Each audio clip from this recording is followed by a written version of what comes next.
പണ്ടോട്ട് ഞാൻ അഭിനയിക്കാൻ വരുമ്പോട്ട് ഞാൻ എന്നെ ഏറ്റവും കൂടുതൽ കരയിച്ചേക്കുന്ന ആക്ടർ ലാലേട്ടൻ. ഈ ലാലേട്ടൻ ഭയങ്കര ഇഷ്ടമാണ്. ലാലേട്ടൻ കരഞ്ഞാൽ ഞാൻ കരഞ്ഞു. സീനായി പോകും. പ്രസൂചേട്ടൻ അങ്ങനെ എഴുതി വിട്ടോണ്ട് ഞാൻ പിന്നെ കുറിപ്പിൽ കയറി. ചിലപ്പോ പ്രസൂചേട്ടൻ അന്ന് പേര് എഴുതിയില്ലായിരുന്നെങ്കിൽ ഞാൻ ചിലപ്പോ ഇപ്പൊ ഇവിടെ ഇരിക്കില്ലായിരിക്കും. ചിലപ്പോ ഏതെങ്കിലും കമ്പ്യൂട്ടറിന്റെ മുന്നിൽ ഇരുന്ന് ജീവിതം തൊളിക്കണ്ടായിരുന്നു. ആറാട്ടനെ ഒരു കണ്ണട പുള്ളി കണ്ണട കൂടുതൽ എന്നെ ഡയറക്ടേഴ്സ് ആക്ടർ ആക്കാൻ പോയി കഴിഞ്ഞാൽ പാടും. ഞാൻ ചെന്ന് ആക്ഷൻ പറഞ്ഞതും പെട്ടെന്നൊരു സാധനം കയറി. ഞാൻ ചെന്ന് ഒറ്റ ചവിട്ട ഇവിടെ ചവിട്ടിയ അതും ഫുൾ പവറിലെ ചവിട്ടിക്കണേ. പുള്ളി തെറിച്ച് വീണേ. നിന്റെ അടുത്ത് ഞാൻ ഇങ്ങനെ ചവിട്ടാനാണ് പറഞ്ഞത്. നിന്നെ എന്തിനാ ട്രെയിൻ ചെയ്ത് ഇതൊക്കെയാണ് എന്റെ അടുത്ത്. വീട്ടും കൂടി ആയതുകൊണ്ടേ ഭയങ്കര ഓവർ തിങ്കിങ് ആണ്. അതാണ് ഏറ്റവും വലിയ പ്രശ്നം. 9 to 5 ജോബ് എനിക്ക് വൺ സീനാണ്. എനിക്ക് ഫ്രീഡം വേണം. Villain or hero? എനിക്ക് ചെയ്യാൻ വില്ലൻ. അതെ, എല്ലാരും വരുമ്പോ പറയാറുള്ള എനിക്ക് വില്ലൻ ചെയ്താൽ കൊള്ളാന്ന്. വില്ലൻ ചെയ്താൽ കൊള്ളാന്നുണ്ട്. പക്ഷെ എനിക്ക് ഹീറോയിൽ നിന്നാ മതി.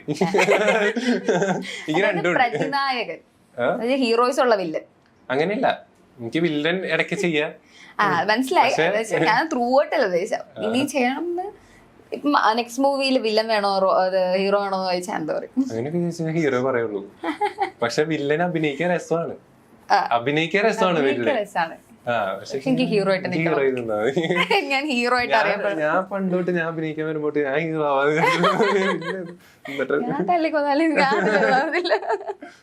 Okay, next early morning shoot or all night shoot? All night മതി. ഏർലി മോർണിംഗ് സീനാണ്. ഉറക്കത്തിന്ന് എണീറ്റ് എനിക്ക് ഉറക്കത്തിന്ന് എണീക്കാനാണ് പാട്.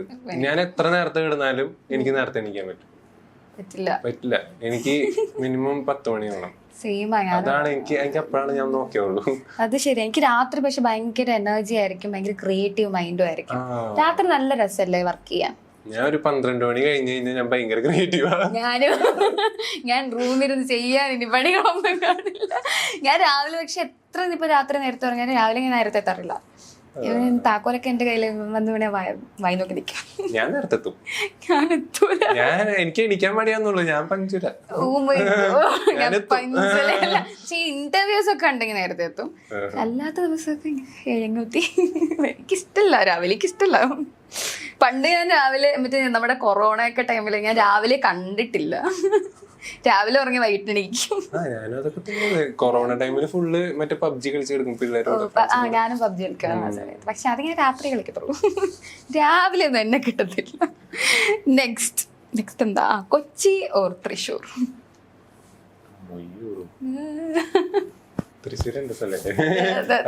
അത് ഇടയ്ക്ക് ഇങ്ങനെ ഓർമ്മിപ്പിക്കണം. തൃശ്ശൂര് നാടായതുകൊണ്ട്.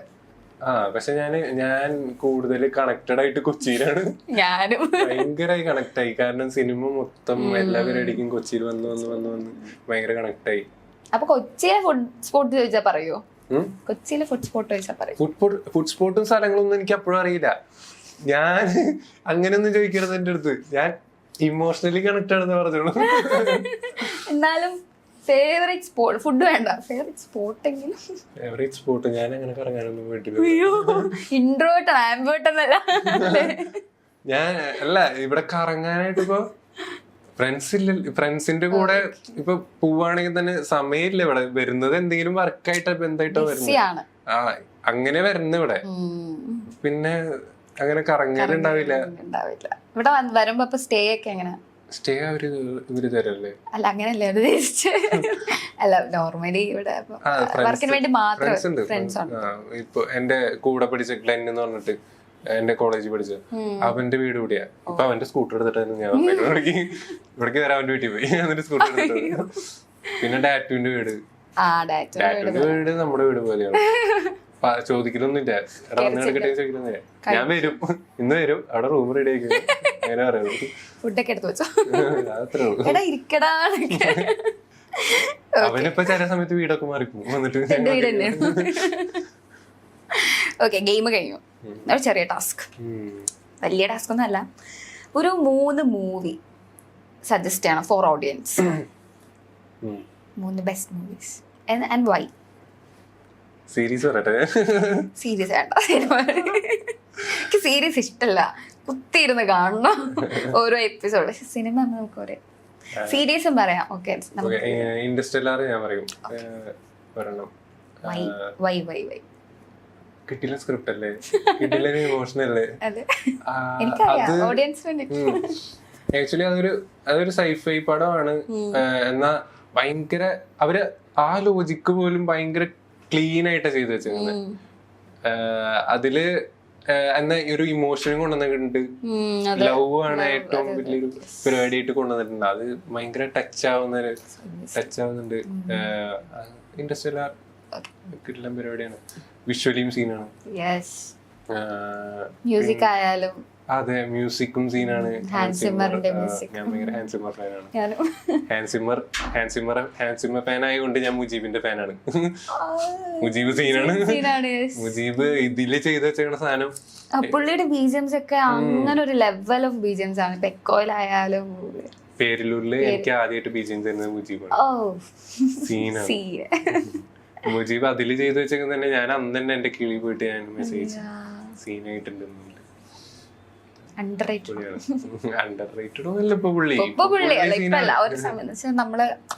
ഒരു ടൈമില് ഇപ്പൊ സെറ്റ് ആയിട്ടുണ്ട്. വേറെ ലെവലാണ് ആള്. നെക്സ്റ്റ് മൂവി പിന്നെതാ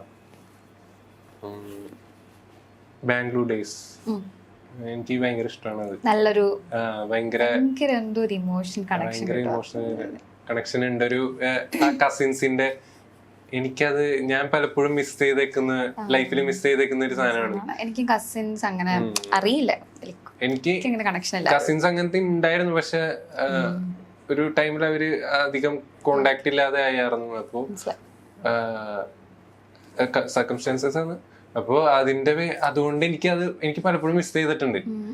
ഇപ്പൊ എന്റെ അടുത്ത് ഇങ്ങനെ ക്ലാസ്സിലൊക്കെ ഇരിക്കുന്ന ഫ്രണ്ട്സ് ഒക്കെ വന്നിട്ട് പറയും, എന്റെ ചേട്ടൻ്റെ കൂടെ ഞാൻ ഇങ്ങനെ സിനിമയ്ക്ക് പോയി കറങ്ങാൻ പോയി, അതൊക്കെ പറയുമ്പോൾ എനിക്ക് ഫീൽ ആവാറുണ്ട്. കാരണം എന്റെ അച്ഛൻ ഗൾഫിലായിരുന്നു. അപ്പൊ അച്ഛൻ ഗൾഫിലായ കാരണം അമ്മയുള്ളൂ. അപ്പൊ ഞാൻ ചെറുതായിരിക്കുമ്പോൾ എനിക്ക് പലപ്പോഴും തിയേറ്ററിൽ പോയി സിനിമയൊന്നും കാണാൻ പറ്റില്ല. അപ്പൊ അമ്മ ഞാൻ ഒരു 10ാം ക്ലാസ് ഒക്കെ ആയി കഴിഞ്ഞപ്പോഴാണ് പിന്നെ ഞങ്ങൾ എപ്പോഴും പോകും. 10ാം ക്ലാസ് തൊട്ട് ഞാൻ അമ്മയും അനിയനും കൂടെ എപ്പോഴും പോകും. അപ്പൊ അതുവരെ പോവില്ല. അപ്പൊ എല്ലാവരും ഒരു സിനിമ ഇറങ്ങുമ്പോ എന്ന് പറയും. അപ്പൊ അച്ഛൻ വരുന്നവരെ വെയിറ്റ് ചെയ്യണം. കസിൻസ് ഉണ്ടെങ്കിൽ ഒരു ചേട്ടൻ ഉണ്ടായിരുന്നെങ്കിൽ എനിക്ക് ഇങ്ങനെ പോകാലോ, എന്നെ കൊണ്ടുപോകല്ലോ. ആ സാധനം എനിക്ക് എപ്പോഴും അടിക്കും. അപ്പൊ എനിക്ക് ബാംഗ്ലൂർ ഡേയ്സ് എനിക്ക് ഭയങ്കര അങ്ങനെ ഫീൽ ആയിട്ടുണ്ട്. സാധാരണ കസിൻസ് ഉള്ളവർക്കായിരിക്കും കണക്ട് ആവും, പക്ഷെ കസിൻസ് ഇല്ലാത്തവർക്കാണ് ഇത് കൂടുതൽ.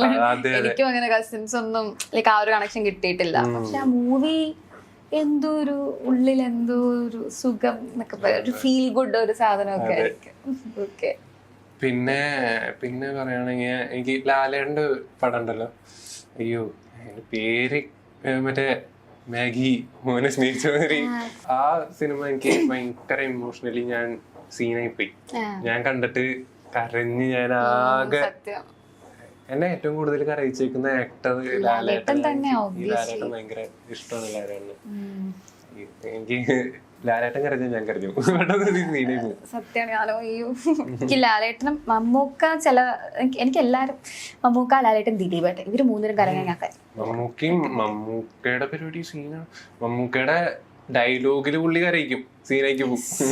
അയ്യോ, മറ്റേ ഒരു മൂവി ആണല്ലോ പളുങ്ക്, നസ്രിയ മരിക്കുമ്പം എന്റെ പൊന്നേ കറിയില്ലേ. ഇപ്പൊ എല്ലാരും അതിങ്ങനെ ട്രോളിനൊക്കെ യൂസ് ചെയ്യുന്നുണ്ട്. പക്ഷെ അത് ആ ഫിലിം ആ ഒരു ഇമോഷനിൽ ഇരുന്ന് കാണണം. നമ്മുടെ ചങ്ക് ഇങ്ങനെ തകർന്നു. അതുപോലെ കാതലില് ലാസ്റ്റ് ജ്യോതിക മാമിനെ ഹഗ് ചെയ്ത് ഇങ്ങനെ കരയുമല്ലോ, എന്റെ ദൈവമേ. അതൊക്കെ ഭയങ്കരമായിട്ട് ഉള്ളിൽ ഇങ്ങനെ കൊള്ളും. സോ ഒരു ഇപ്പൊ ഡയറക്ഷൻ ഇഷ്ടമാണെന്ന് വൈഷ്ണവ് പറഞ്ഞു ഓൾറെഡി. സോ ഒരു മൂവി ഡയറക്റ്റ് ചെയ്യുകയാണെങ്കിൽ ഏത് നടനെ വെച്ച്? ഞാൻ അഭിനയിക്കാൻ നടക്കുന്ന ആളാണ്. എന്റെ മെയിൻ അഭിനയമാണ്. ഡയറക്ഷൻ എനിക്ക് ചെയ്യണം, എനിക്ക് ഇഷ്ടമാണ്. ഡയറക്ഷനും ഇഷ്ടമാണ്, ചെയ്യുന്നുള്ളൂ. മെയിൻ എന്റെ അഭിനയമാണ്. പിന്നെ ഞാൻ ആരെ വെച്ച് എന്നെ ചെയ്യുള്ളൂ. വേറെ ഓപ്ഷന്റെ ആവശ്യമില്ലല്ലോ, അഭിനയിക്കാൻ ഞാനുണ്ടല്ലോ. നായിക പ്രൊഡ്യൂസർ റെഡി ആയാൽ മതി, സമ്മതിച്ചാൽ മതി. പ്രൊഡ്യൂസറെ അമ്മച്ചിട്ട് കഴിഞ്ഞാൽ വേറെ ആരെങ്കിലും കുഴപ്പമില്ല, പ്രൊഡ്യൂസും കൂടെ ചെയ്തു. നമ്മൾ ഓൾ ഇൻ ഓൾ ആവണമെന്നാണല്ലോ. പൈസ പൈസയൊക്കെ ആവും അപ്പോഴും. ഒരു കാലം ഉണ്ടാവും അതിനൊക്കെ. അപ്പൊ നമുക്ക് തന്നെ പ്രൊഡ്യൂസ് ചെയ്ത് നമ്മൾ തന്നെ ഡയറക്റ്റും ചെയ്ത് നായിക. ഞാൻ തന്നെ നായിക വേണ്ടോ ഇപ്പൊ നായിക എന്ന് പറയണ്ടത്. നായിക വേണ്ടേ? ഞാൻ നായിക ആവണം. നായിക ആരായിരിക്കും? നായിക അങ്ങനെ ആരും വേണേണ്ടാവല്ലോ. ഇപ്പൊ ഇപ്പോഴത്തെ ഇതിൽ പറയുകയാണെങ്കിൽ അനശ്വര രാജൻ, ഞങ്ങളുടെ ഒരു ഏജ് ഗ്രൂപ്പിൽ പറയുകയാണെങ്കിൽ ഇപ്പൊ അനശ്വര രാജൻ എനിക്ക് ഭയങ്കര ഇഷ്ടമാണ് അഭിനയം. നല്ല രേഖാചിത്രമൊക്കെ എനിക്ക് ഭയങ്കര വർക്കാണ്, നല്ല രസമാണ് പരിപാടി. അത് എനിക്ക് ഭയങ്കരമായിട്ട് റിലേറ്റ് ചെയ്യാൻ പറ്റും. എനിക്ക് തോന്നുന്നത് ഫിലിം ആഗ്രഹിച്ച് നടക്കുന്നവർക്കൊക്കെ റിലേറ്റ് ചെയ്യാൻ പറ്റുന്ന ഒരു മൂവി ആയിരിക്കും. പിന്നെ പുള്ളിക്കാരി പീരീഡ് പരിപാടി ചെയ്യുമ്പോ ഭയങ്കര ഭംഗിയാണല്ലേ? ഭയങ്കര ഭംഗിയാണ്. അല്ല, ഞാൻ നോക്കാറുണ്ട് ഇപ്പം അങ്ങനത്തെ ക്യാരക്ടേഴ്സ് വരുമ്പോ ഏറ്റവും ആ ഒരു പഴയ ലുക്ക് പിടിച്ചാൽ പോലും ചേരുന്നത് അനശ്വരക്കായിരിക്കും ഏറ്റവും കൂടുതൽ. രസാണ്. നമ്മളിപ്പോ ആക്ടിങ് ആണ് ഏറ്റവും ഇഷ്ടമെന്ന് പറഞ്ഞു. Why acting? എന്ന് മുതലാണ് ആക്ടിങ് ഉള്ളില് വന്നത്? എന്നാണ് ഞാനൊരു ആക്ടർ ആവും എന്ന് ഉറപ്പിച്ചു? ഞാൻ 4th പഠിക്കുമ്പോഴാണ് ഫസ്റ്റ് എനിക്ക് അഭിനയിക്കുന്നത്. 4th? വാവ്. അത് സ്ഫടികം കണ്ടോണ്ടിരിക്കാം. ഞാൻ അങ്ങനെ ടിവിയിൽ സ്ഫടികം വന്നിട്ടുണ്ടായിരുന്നു. സ്ഫടികം കണ്ടോണ്ടിരിക്കുന്ന സമയത്ത് എനിക്ക് ലാലേട്ടൻ കിടന്ന് ഇങ്ങനെ ചാടി ഇടിയൊക്കെ കണ്ടപ്പോ എനിക്ക് ഇതുപോലെ ഇടിക്കണം അങ്ങനെയൊക്കെ ഫീല്. ആ ടൈമിലാണ് ഞാൻ ഈ പണ്ട് നമുക്കുണ്ടാവല്ലോ ചെറുപ്പത്തില്, അതിലേലും കുഞ്ഞിതായിരിക്കുന്ന സമയത്ത് ഈ ടിവിയിൽ ഓരോ പരിപാടി കാണുമ്പോ ഞാൻ വിചാരിക്കുന്നത് ടിവിയുടെ പിന്നിൽ ഇവര് നിന്ന് അഭിനയിക്കുന്നത്. ഞാൻ ഇടയ്ക്ക് പോയിട്ട് ബാക്കിലേക്ക്. അപ്പൊ അതൊക്കെ മാറി കുറച്ച് കഴിഞ്ഞ് വരുമ്പോ പിന്നെ നമുക്ക് ഇത് ഇങ്ങനെയാണ് പരിപാടി എന്ന് പിന്നെ മനസ്സിലായി തുടങ്ങി. അങ്ങനെ കുറച്ച് കഴിഞ്ഞൊരു 4th ഒക്കെ ആയി കഴിഞ്ഞപ്പോ ഇത് അഭിനയാണ്. ഇങ്ങനെ അഭിനയിച്ച് അപ്പൊ ഇങ്ങനെ അഭിനയിച്ചു കഴിഞ്ഞാൽ നമുക്ക് എന്തും ആവാം, എന്തും ചെയ്യാം. അങ്ങനെ ഒരു സാധനം ഉണ്ടെന്ന് എനിക്ക് ഒരു 4th ഒക്കെ ആയപ്പോ എനിക്ക് മനസ്സിലായി. ആ സമയത്താണ് ലാലേണ്ട ഈ പരിപാടി കാണുന്നത്. മാസ് കൊള്ളാം, എനിക്കിതേപോലെ ആവണം. അങ്ങനെയാണ് എനിക്ക് ആദ്യമായിട്ട് അഭിനയിക്കാൻ ഒരു ആഗ്രഹം തുടങ്ങുന്നത്. പക്ഷെ ഞാൻ ആരോടും പറഞ്ഞില്ല, ഒരാൾക്കും അറിയില്ലായിരുന്നു. അതെ, ഇൻട്രോവേർട്ട് ആണല്ലോ ഞാൻ. ഇപ്പൊ ആരോടും പറയുന്നില്ല. എനിക്ക് പേടിയായിരുന്നു. പിന്നെ ആരുടെ ഇങ്ങനെ പറഞ്ഞു കഴിഞ്ഞാൽ കളിയാക്കോ സാധനമായിരുന്നു പേടി. അങ്ങനെ ഒരു 10th കഴിഞ്ഞു. എന്റെ 10th കഴിഞ്ഞ് വെക്കേഷന്റെ ടൈമിൽ നിൽക്കുന്ന സമയത്ത് എന്റെ ഒരു കൂട്ടുകാരുണ്ട്, നവനീത് എന്ന് പറഞ്ഞിട്ട്. അവന്റെ പേര് വിടരുത് ഞാൻ പറയുന്നത്. അവന് വേണ്ടി അവൻ എന്നെ യൂസ് ചെയ്തതാണ്. അങ്ങനെ ഞാൻ ഇവിടെത്തി. അവന് സാനിയപ്പന്റെ കൂടെ അവന് ടിക്ടോക്ക് ചെയ്യണം, ഡ്യൂറ്റ് ചെയ്യണം. ടിക്ടോക്ക് ഉണ്ടായിരുന്നില്ല, അപ്പൊ അതില് ഡ്യൂറ്റ് ചെയ്യാം. ഇപ്പൊ ഒരാള് വീഡിയോ ഇട്ടുണ്ടെങ്കിൽ അവരുടെ വീഡിയോ മറ്റേ കൊളാഷ് മാതിരി വന്നിട്ട് ചെയ്യാൻ പറ്റും. അപ്പൊ അവന് ഡ്യൂറ്റ് ചെയ്യണം സാനിയപ്പന്റെ കൂടെ. അപ്പൊ ഇവൻ എന്റെ അടുത്ത് വന്നിട്ട് പറഞ്ഞ്, എടാ എനിക്കിങ്ങനെ ഡ്യൂറ്റ് ചെയ്യണം, നീ ഒരു കാര്യം ചെയ്യും, എനിക്ക് ഒരു സപ്പോർട്ട് നീയും കൂടെ കയറുന്നത്. ഓക്കെ, ഞാൻ ഓക്കെ എന്ന് പറഞ്ഞ് ഞാനും കയറി. നമുക്ക് ഇങ്ങനെ ബാക്കി ആൾക്കാരെ കാണിക്കാനാണ് മടിയുള്ളൂ. ഞാൻ എന്റെ റൂം ക്ലോസ് ചെയ്ത് ലോക്കൊക്കെ ചെയ്ത് റൂമിലിരുന്ന് ഇങ്ങനെ ഫോൺ ഇങ്ങനെ പിടിച്ചിട്ടാണ് ആദ്യമായിട്ട് വീഡിയോ ചെയ്യണത്. അപ്പൊ തന്നെ അത് പിന്നെ റീച്ചായി പോയി. അത് റീച്ചായി. അത് DQന്റെ തന്നെയായിരുന്നു. ഞാൻ ദുൽഖർ ഫാനാണല്ലോ. ഫാനാണല്ലോ. അപ്പൊ ദുൽഖറിക്കയുടെ വീഡിയോ ആയിരുന്നു, പറവേത്തയോ എന്തോ ചെയ്തു. അത് കഴിഞ്ഞ് ഞാൻ ചാർലി ചെയ്തപ്പോ നല്ല റീച്ചായി. എല്ലാവരും എന്നെ തിരിച്ചറിയാൻ തുടങ്ങി, ഭയങ്കര ഫോളോവേഴ്സ് ആയി. അങ്ങനെ കയറിപ്പോയി. അപ്പൊ ബാൻ ചെയ്തു. പക്ഷെ അപ്പോഴത്തേനും എനിക്ക് കോൺഫിഡൻസ് ആയി, പറയാൻ കോൺഫിഡൻസ് ആയി. എന്നിട്ട് ഞാൻ എല്ലാവരുടെ അടുത്തും പറഞ്ഞു. പിന്നെ എല്ലാവരുടെ അടുത്തും മീൻസ് വീട്ടിൽ പറഞ്ഞു. പിന്നെ 1-2 ഫ്രണ്ട്സിന്റെ അടുത്ത്, അത്രയും ക്ലോസ് ആയിട്ടുള്ള ഫ്രണ്ട്സിന്റെ അടുത്ത് മാത്രം പറഞ്ഞു. പിന്നെ ഞാൻ ഓഡീഷൻസിന് പോയി തുടങ്ങി.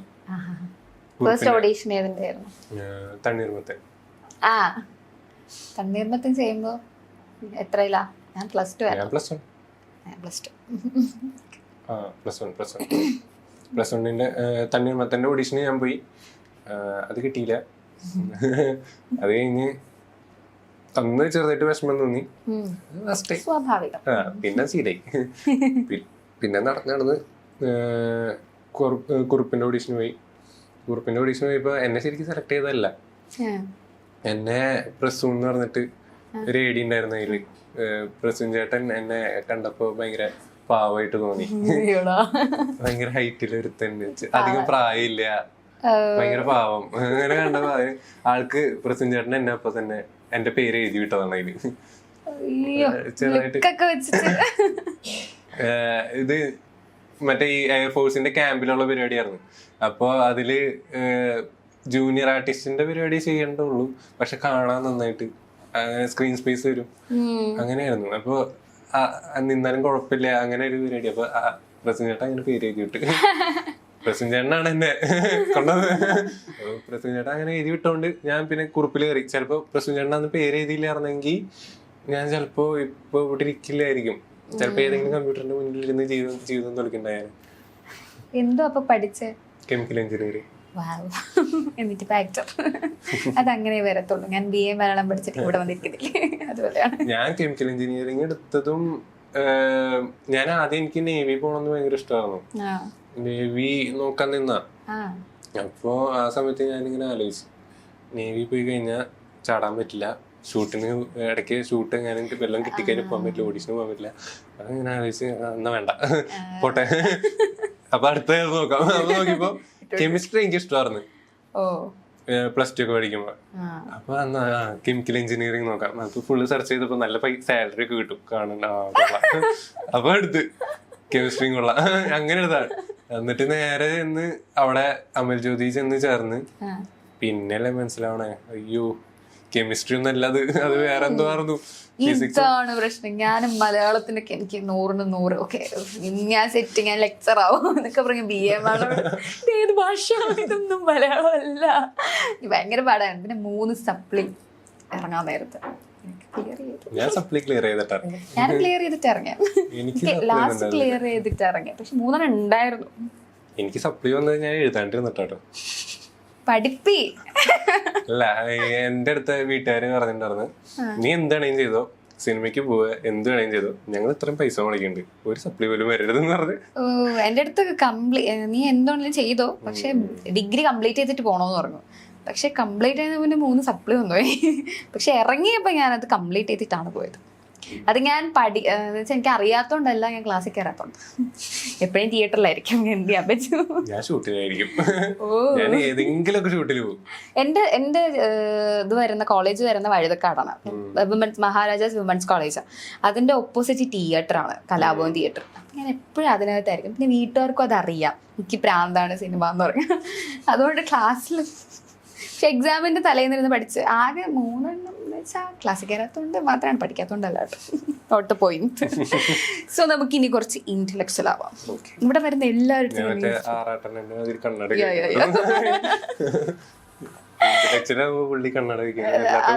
നമുക്ക് അലിൻ ജോസ് പെരേരെ പോലെ സംസാരിക്കാം. ഓക്കെ, ഇവിടെ വരുന്ന ഞാൻ ഇവിടെ വന്നിരുന്ന എല്ലായിടത്തും ചോദിച്ചൊരു ക്വസ്റ്റ്യൻ ആയിരുന്നു, what is acting in your perspective? Behaving. Oh simple. മറ്റെല്ലാരും ഇങ്ങനെ ഇതിങ്ങനെ പറയുന്നൊക്കെ ആലോചിക്കും. ഇല്ല, എനിക്കങ്ങനെ ആക്ടിങ് എന്താന്നൊക്കെ ചോദിച്ചു കഴിഞ്ഞാൽ എനിക്കത് പറയാൻ എനിക്കറിഞ്ഞൂടാ സത്യം പറഞ്ഞാൽ. ഞാൻ എൻജോയ് ചെയ്യാണ്. ഞാൻ അങ്ങനെ ഒന്നും പഠിച്ചിട്ടൊന്നുമില്ല, എവിടെയും പോയി പഠിച്ചിട്ടില്ല, ഒന്നും അറിയില്ല. എനിക്ക് ഇതിനെ പറ്റി എനിക്കൊന്നും അറിയില്ല സത്യം പറഞ്ഞാൽ.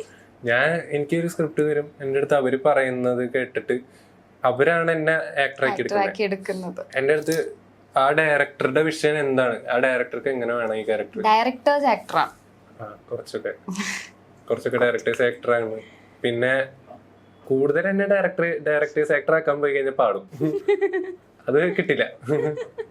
കാരണം അത് അല്ല വരില്ല, അത് കാരണം എനിക്ക് ആ സമയത്ത് എന്താ ചെയ്യാന്നുള്ളത് എനിക്ക് തന്നെ അറിയില്ല. ആ ഒരു ആക്ഷൻ പറഞ്ഞു കഴിയുമ്പോ വേറൊരു മൂഡാണ് ശരിക്കും പറഞ്ഞാൽ. മൊത്തത്തില് ഞാൻ ഈ മറ്റേ ഫ്ലോട്ട് ചെയ്ത് നടക്കണ പോലെ ഒരു ഫീലാ എയറില്. എനിക്കൊന്നും അറിയില്ല ആ സമയത്ത്. ചില സമയത്ത് സീനായി പോവും, ഡാർക്കായി പോവും. അതാണ് ഞാൻ പറഞ്ഞത്, ശ്യാം ചേട്ടനെ ഞാൻ ചവിട്ടിയത്. അത് ഞാൻ പെട്ടെന്ന് അത്ര നേരം എന്റെ അടുത്ത് പറഞ്ഞ്, നീ ചവിട്ടുമ്പോ എന്നെ എല്ലാം പറഞ്ഞു തന്നിട്ടുണ്ട് മാസ്റ്റർ. കാരണം ശ്യാം ചേട്ടന്റെ ബാക്കിൽ ക്യാമറ ഇവിടെ വെച്ചേക്കാം. അപ്പൊ ഞാൻ മാറി ചവിട്ടി കഴിഞ്ഞാൽ ചിലപ്പോ ശ്യാം ചേട്ടൻ ചെന്ന് അതും ഇടിച്ച് നല്ല ഇഞ്ചുറി പറ്റാം, നല്ല അപകടം പറ്റാം. അപ്പൊ അത് കാരണം ഇവര് അത്ര എന്റെ അടുത്ത് പറഞ്ഞു, നീ ടോ വെച്ചിട്ട് ജസ്റ്റ് ഇവിടെ ഒരു പുഷ് ഇവിടെ പറയാം. ഞാൻ ചെന്ന് ആക്ഷൻ പറഞ്ഞതും പെട്ടെന്നൊരു സാധനം കയറി. ഞാൻ ചെന്ന് ഒറ്റ ചവിട്ട ഇവിടെ ചവിട്ടിയ ചങ്കത്ത്, അതും ഫുൾ പവറിൽ ചവിട്ടിക്കണേ. പുള്ളി തെറിച്ച് വീണേ, ശരിക്ക് തെറിച്ച് വീണ്. അത് അതിൽ കണ്ടു കഴിഞ്ഞാൽ ഭയങ്കര പവറായിട്ട് തോന്നുന്നു. അത് എല്ലാവരും എന്റെ അടുത്ത് വന്നിട്ട് ആ ചവിട്ട് സീനായിരുന്നു എന്ന് പറയണ പടം കണ്ടിട്ട്. ഞാൻ പറഞ്ഞ ശരിക്കും പുള്ളി തെറിച്ച് വീണ, പുള്ളിക്ക് പെട്ടെന്ന് അങ്ങനെയൊക്കെ സീനായി. പൊടി ഉണ്ടല്ലോ മൊത്തം ഭസ്മാണ്, ഈ ഭസ്മൊക്കെ തെറിച്ച് വീണ ഫുൾ തെറിച്ച് വിഷ്വലി ഭയങ്കര രസമായി. ഞാൻ നോക്കിയപ്പോ ഞാൻ എപ്പോഴും അറിഞ്ഞിട്ടില്ല പുള്ളി തെറിച്ചു പോയതൊന്നും പറഞ്ഞിട്ടില്ല. എന്നിട്ട് അവിടെ നിന്ന് എല്ലാവരും അയ്യോ തല്ലിലൊക്കെ എന്താ പ്രശ്നം എന്താണ് എനിക്കൊന്നും മനസ്സിലാവില്ല. ഞാൻ പുള്ളി അവിടെ കിടക്കുന്നുണ്ട്, പറയാൻ പറ്റില്ലേ. ശ്യാംചേട്ടനാണ് ചില സമയത്ത് ക്യാരക്ടറൊക്കെ പിടിച്ചു പോകും, കാണുന്ന ക്യാരക്ടറൊക്കെ പിടിക്കും. ചില സമയത്ത് മാസ്റ്ററിന്റെ ക്യാരക്ടർ പിടിച്ചിട്ട് അതിൽ നടക്കും. ക്യാമറമാനാവും ചില ശ്യാംചേട്ടൻ അവിടെ കിടക്കുന്നുണ്ടായിരുന്നു, കുറച്ചൊക്കെ കിടക്കണ്ടേ. ഞാൻ വിചാരിച്ചു കിടക്കാൻ പോയി ടയേർഡായി, ഫൈറ്റ് ചെയ്ത് ടയേർഡായിട്ട് ഞാൻ എനിക്കറിയില്ലല്ലോ. ഞാൻ എന്നിട്ട് ക്യാമറയിൽ നോക്കി, ക്യാമറ കുറച്ചു നേരം കഴിഞ്ഞപ്പോ മാസ്റ്റർ എന്നെ വിളിച്ചിങ്ങനെ ഡേയ് എനിക്ക് പാടെ നീ നിന്റെ അടുത്ത് അഭിനയിക്കാനാണ് പറയുന്നത്, നീ യഥാർത്ഥ. എന്നിട്ടും മാസ്റ്റർ ചീത്ത പറഞ്ഞില്ല എന്നുള്ളതാണ്. മാസ്റ്റർ അപ്പോഴും അത്രയും പേഷ്യൻസ് ആണ്. മാസ്റ്ററിന്റെ കാര്യമാണ് എനിക്ക് മനസ്സിലായില്ല പുള്ളി ഇങ്ങനെ പിടിച്ചു. പുള്ളി എന്റെ അത് നിന്റെ അടുത്ത് ഞാൻ ഇങ്ങനെ കേട്ടാണ് പറഞ്ഞത്, നിന്നെ എന്തിനാ ട്രെയിൻ ചെയ്തേ ഇതൊക്കെയാണ് എന്റെ അടുത്ത് ചോദിച്ചത്. അധികം ചീത്തൊന്നും പറഞ്ഞില്ല. എന്നിട്ട് തന്നെ പുള്ളി പോയി. അത് പിന്നെ എനിക്കിത് കേട്ടത് പണ്ടത്തെ ഞാൻ പണ്ട് കുഞ്ഞിലെ ഒരു 4ാം ക്ലാസ്സിൽ എന്തോ പഠിക്കുമ്പോ ഞാൻ ചേട്ടനും കൂടെ കരാട്ടെ ഒന്നും അറിയത്തില്ല. ചേട്ടന്റെ കൈ ഇങ്ങനെ പിടിച്ചിട്ട് ഒറ്റ തള്ളു, ഞാൻ തലയിടിച്ച് താഴെ പോയി. അപ്പം എന്തോ ഒരു ചക്ക വീഴുന്ന ശബ്ദം കേട്ട് അമ്മ ഓടി വന്നു. പക്ഷെ എനിക്ക് ബോധമില്ല, മറ്റേ ഫുൾ ബ്ലറാണ്. ചേട്ടൻ വിചാരിച്ചു ഞാൻ അഭിനയിക്കും, എണീക്ക്. അങ്ങനെ 1 മാസമാണ് ബോധമില്ലാണ്ട് കിടന്നത്. 1 മാസം ഫുൾ ബ്ലഡ് എന്ന് വെച്ചാ എന്തോ ബ്ലഡ് എന്തോ കട്ടി പിടിക്കാൻ. സോ ഞാൻ എന്തോ ചോദിക്കാനൊക്കെ വന്നതാ. നമുക്കിപ്പം ഒരു ആക്ടർ ആവണം എന്ന് നടക്കുന്നവർക്ക് എന്തായാലും ഒബ്വിയസ്ലി സ്ട്രഗിൾസ് ഒരുപാടുണ്ടാവും. ഓരോ മൂവിക്ക് കയറുമ്പോഴും സ്ട്രഗിൾസ് ഉണ്ടാവൂലേ. സോ ആ സ്ട്രഗിൾസിന് ഇപ്പൊ എങ്ങനെയാണ് നോക്കിക്കാണുന്നത്? പക്ഷെ ഇപ്പൊ എനിക്ക് തോന്നുന്നു ഒരു ഹ്യൂജ് ഓഡിയൻസ് അത് വൈഷ്ണവിനെ അറിയുന്നുണ്ട്. വൈഷ്ണവാണ്, ജാങ്കോ സുൽത്താനാണ് ഇത് പോകുന്നൊക്കെ പറയുന്നുണ്ട്. പക്ഷെ അതല്ലായിരുന്നു ഒരു കുറെ കാലങ്ങൾക്ക് മുന്നേ. ആ ഒരു സ്ട്രഗിളിനെ എങ്ങനെയാണ് നോക്കി, ആ ഒരു ജേർണിനെ? ഭയങ്കര ഇമോഷണലി ഭയങ്കര സീനാണ്. നമുക്ക് വേണ്ടത് കാരണം ഇപ്പൊ ഒന്നാമത് ഇൻട്രോവേർട്ടും കൂടി ആയതുകൊണ്ടേ ഭയങ്കര ഓവർ തിങ്കിങ് ആണ്. അതാണ് ഏറ്റവും വലിയ പ്രശ്നം. ഇപ്പൊ ഈ രാത്രിയൊക്കെ ഇങ്ങനെ കിടക്കും, ചിലപ്പോ ചില ദിവസം കരയും, ചില ദിവസം സീനായി പോകും. ചിന്തിച്ച് ഒന്നും ആവണില്ലല്ലോ എന്നുള്ളൊരു സാധനം ഉണ്ട്. എന്നാ പഠിച്ചത് അവിടെ കളഞ്ഞിട്ട് വന്നേക്ക, അത് കളഞ്ഞേക്കണ്. അതിന്റെ കൂടെ എല്ലാവരും വന്നിട്ട് ഇപ്പൊ വീട്ടില് കുറച്ച് പ്രശ്നങ്ങളുണ്ട്, പൈസന്റെ പ്രശ്നമുണ്ട്. അപ്പൊ അത് കാണുമ്പോ കാരണം ഞങ്ങക്ക് പൈസന്റെ പ്രശ്നം വന്നതും ഞാനൊരു +1 ഒരു ടൈം ആയപ്പോഴാണ്. അതുവരെ പൈസ എന്ന് പറഞ്ഞൊരു വിഷയമല്ലായിരുന്നു ഞങ്ങക്ക്. അങ്ങനെയായിരുന്നു. കാരണം അച്ഛന്റെ ജോലിയൊക്കെ നല്ലതായിരുന്നു. അച്ഛന്റെ ജോലി പെട്ടെന്ന് പോയി, ഗൾഫിലായിരുന്നു. പെട്ടെന്ന് ജോലി പോയി നാട്ടിലേക്ക് വന്നു. അതിനുശേഷം നല്ല കടം വന്ന് കയറി കുറച്ച് പ്രശ്നമായി. അങ്ങനെ നിൽക്കുന്ന സമയത്ത് അപ്പോഴാണ് ഞാനിങ്ങനെ സിനിമ എന്ന് പറഞ്ഞ് നടക്കുന്നത്. പഠിച്ച് വീട്ടിലൊരു ഇഷ്യൂ നിൽക്കും, നമ്മുടെ പാഷൻ നോക്കി പോയി എന്നുള്ളൊരു സാധനം അത് നമ്മളെ ഇട്ട് ഇങ്ങനെ വരും. ഞാൻ സ്വയം ചിന്തിച്ചുണ്ടാക്കുന്നതാണ്. എന്റെ വീട്ടുകാരെ അത് പറയണല്ല. വീട്ടുകാരെ എന്റെ അടുത്ത് നീ ഇതിന് പോയാ മതി, എനിക്കിതാ പറ്റുള്ളൂ എന്ന് ഞങ്ങൾക്കറിയാം. നമുക്കൊരു തോന്നല അവരെ ബുദ്ധിമുട്ടിപ്പിക്കുകയാണോ, നമ്മൾ ഈ ചെയ്യുന്നത് ശരിയാണോ, അങ്ങനെയൊക്കെ ഓവർ തിങ്ക് ചെയ്യും. അതുണ്ട്. അതിന്റെ കൂടെ ഇപ്പൊ ഫാമിലിന്നായാലും എല്ലാവരും ഇപ്പൊ വന്നിട്ട് പറയുമല്ലോ ഇങ്ങനെ പൈസക്ക് പ്രശ്നമുള്ളതല്ലേ, ഇപ്പൊ പോരെ ചോദിക്കും ഇങ്ങനെ. അവരുടെ കൺസേൺ ആണ്. അപ്പൊ പക്ഷെ നമുക്ക് അപ്പൊ അതും പറ്റണല്ലോ ഇതും പറ്റണല്ലോ എന്നുള്ള സാധനം. കാരണം ആ ജോലിക്ക് എനിക്ക് പോയിരിക്കാൻ പറ്റില്ല. അതെനിക്ക് മനസ്സിലായി. എനിക്ക് ഇനി ഒരിക്കലും എനിക്ക് അതിലേക്ക് പോകാൻ പറ്റില്ല. കാരണം 9 to 5 ജോബ് എനിക്ക് 1 സീനാണ്. എനിക്കത് പറ്റില്ല. എനിക്ക് ഫ്രീഡം വേണം. ഞാൻ എൻ്റെ അമ്മാവ മരിച്ചപ്പോൾ ഞാൻ ഇതേപോലെ പോയി. അപ്പം എനിക്കിങ്ങനെ ബന്ധുക്കളെയൊന്നും പരിചയമൊന്നുമില്ല. എൻ്റെ ഒരു ബന്ധുവാണ് ആ പുള്ളിക്കാരി. എൻ്റെ അടുത്ത് വന്നിട്ട് മോളെ എന്താ ജോലി? ഞാൻ പറഞ്ഞു ഞാൻ ആങ്കറാ. നല്ല ജോലിക്ക് പോയിക്കൂടെ മോളെ? ഞാൻ പറഞ്ഞു ഏത് തള്ള. എന്നിട്ട് എൻ്റെ മോൾക്ക് അവിടെ ഒരു ബ്യൂട്ടി പാർലർ ഉണ്ട്, അവിടെ നിനക്ക് വേണമെങ്കിൽ ജോലി ഒപ്പിച്ചേരാ. ഞാൻ പറയാ ബ്യൂട്ടി പാർലർ ഞാനോ? നീ പറഞ്ഞ സാധനം അവിടെ കാണുമെന്ന്. ഞാൻ ഇതെന്തൊക്കെ പറയുന്നത്? ഇൻസൾട്ടാണ്. കാരണം അവർക്ക് ഞാൻ എന്താ ചെയ്യണമെന്നുണ്ട് അറിയില്ല. ഞാൻ പിന്നെ ആരെ അറിയിക്കാനും പോവാറില്ല. ഞാൻ ഇവിടെ ഉണ്ടെന്ന് പോലും പലർക്കും അറിയത്തില്ല. ഞാനും അങ്ങനെയൊക്കെ തന്നെയായിരുന്നു. പക്ഷെ പഠിപ്പ് കഴിഞ്ഞ് കഴിഞ്ഞപ്പോ എല്ലാവരും ചോദിച്ചു തുടങ്ങുമല്ലോ, ജോലിക്ക് പോകണില്ലേ. അപ്പൊ ആ സമയത്ത് പറയേണ്ടി വരും, ഇങ്ങനെ നോക്കാണ് കുറച്ച്, അങ്ങനെ പറയേണ്ടി വരും. അപ്പൊ ആ സമയത്ത് എല്ലാവർക്കും ഇപ്പോഴും നമ്മളൊക്കെ ഇപ്പൊ കോമഡിക്ക് പറഞ്ഞാലും എല്ലാരും പറയുന്ന ഗവൺമെന്റ് ജോലി എന്ന സാധനം ഞാൻ ഡെയിലി കേൾക്കാറുണ്ടായിരുന്നു. കേൾക്കാറുണ്ട്. ഞാനത് ഈ കോമഡിയിലൊക്കെ കണ്ടിട്ടുള്ളൂ, പക്ഷെ റിയൽ ലൈഫിലേക്ക് വരാറുണ്ട്. ഞാൻ എന്തായാലും ആ പരിപാടിക്ക് പോവേയില്ല. അല്ലെങ്കിൽ ഇത് അല്ലെങ്കിൽ എന്തെങ്കിലുമൊക്കെ ആവും. എനിക്ക് സിനിമയായിട്ട് റിലേറ്റ് ചെയ്ത് എന്തെങ്കിലുമൊക്കെ ഇപ്പൊ അറിയാത്തത് പഠിച്ച് ചെയ്യാം, അങ്ങനെയൊക്കെ. അതൊക്കെയാണ് എനിക്ക് ആഗ്രഹം. പക്ഷെ ഞാൻ പഠിച്ചത് ഡബിങ് ആണ്, ഞാൻ വോയിസ് ആക്ടിങ് ആണ് പഠിച്ചത്. അതാണ് കൂടുതൽ ഇപ്പൊ ഫോക്കസ് ചെയ്യുന്നത്. എന്തെങ്കിലും എവിടെയെങ്കിലും ഒക്കെ. സോ ഇനി എന്തൊക്കെയാണ് ഭാവി പരിപാടികൾ? അടുത്ത പ്രോജക്ട്സ് പറയാറായിട്ടില്ല. ഇവിടെ ഇരുന്ന് പറഞ്ഞു കഴിഞ്ഞാൽ ചിലപ്പോ തന്നെ അത് കാരണം തീരുമാനമായിട്ടില്ല. പിന്നെ അവരും അത് കുറച്ച് വലിയ പ്രൊജക്ടുകളൊക്കെയാ. അപ്പൊ ഞാൻ അതിലുള്ളത് തന്നെ തീരുമാനമായിട്ടില്ല. പിന്നെ അവര് അതിപ്പോ പറയാറായിട്ടില്ല. പറഞ്ഞു കഴിഞ്ഞാൽ അനൗൺസ്മെന്റ് ഒന്നും ആയിട്ടില്ല. പറയരുത്, മിണ്ടരുത്. വരുമ്പോ നമുക്കറിയാം. ഓക്കെ, അപ്പൊ എന്തായാലും അടിപൊളിയായിരുന്നു. ഇത്ര നേരം എൻജോയ് ചെയ്ത് ഞാൻ വിചാരിക്കുന്നു. ഞാൻ എന്തായാലും നല്ല രീതിക്ക് എൻജോയ് ചെയ്തു. Okay, thanks. ഓക്കെ, അപ്പൊ എന്ത് തോന്നി ഇത്ര നേരം?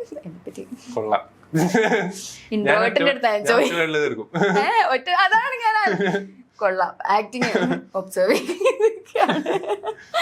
എന്തായാലും സന്തോഷമുണ്ട് വൈഷ്ണവിനൂടെ.